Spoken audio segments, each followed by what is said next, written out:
And we are very happy right now to welcome some very special guests who are in studio with us to talk about a really great event that will be happening. And we have Mr. Courtney Campbell, who is the President and Chief Executive Officer of the Victoria Mutual Group. We have Mr. Christopher Denny, the Vice President of the Building Society Operations at Victoria Mutual, and someone who's no stranger to us, of course, our good friend, Miss Suzette Rochester, who is the manager of the Victoria Mutual office right here in South Florida. I want to say a special welcome to you all. Thank you very much, Pat. It's not often on a Tuesday afternoon that I get to hang out with such illustrious guests. Thank you very much. You're illustrious yourself. Oh, my. Thanks for having us. Oh, thank you.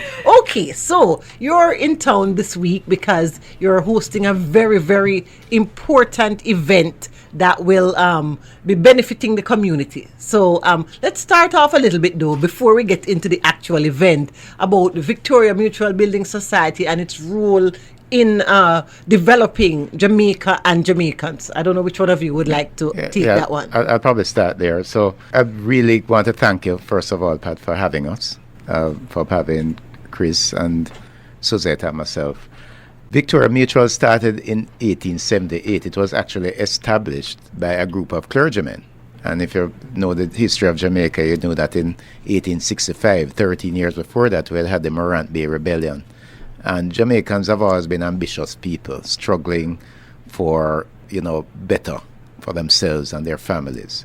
And in this case, in 1878, what the clergymen thought would be good was to use a model that was being utilized very effectively in the UK, the mutual society model, to encourage the people to, on their own, bring about some solutions to build savings, and from the savings to get to home ownership. So it was going to make possible home ownership for the ordinary people of Jamaica.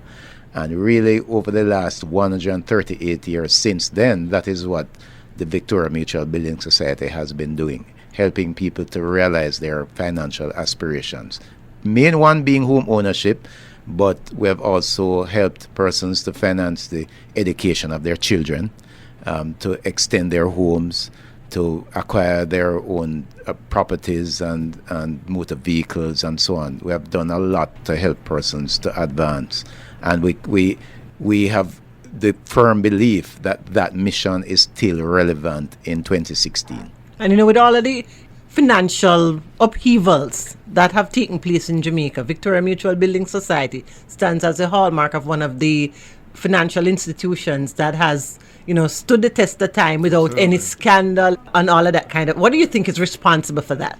I think it goes to the core values of the society, the values on which we're based: integrity, honesty, the whole matter of being innovative, of being caring, of being trusted. So that if you think about it, when you put all the deposit-taking financial institutions together, VMBS is now the fourth largest deposit-taking institution in Jamaica. That really speaks to trust, and that speaks to the confidence that the public has in Victoria Mutual.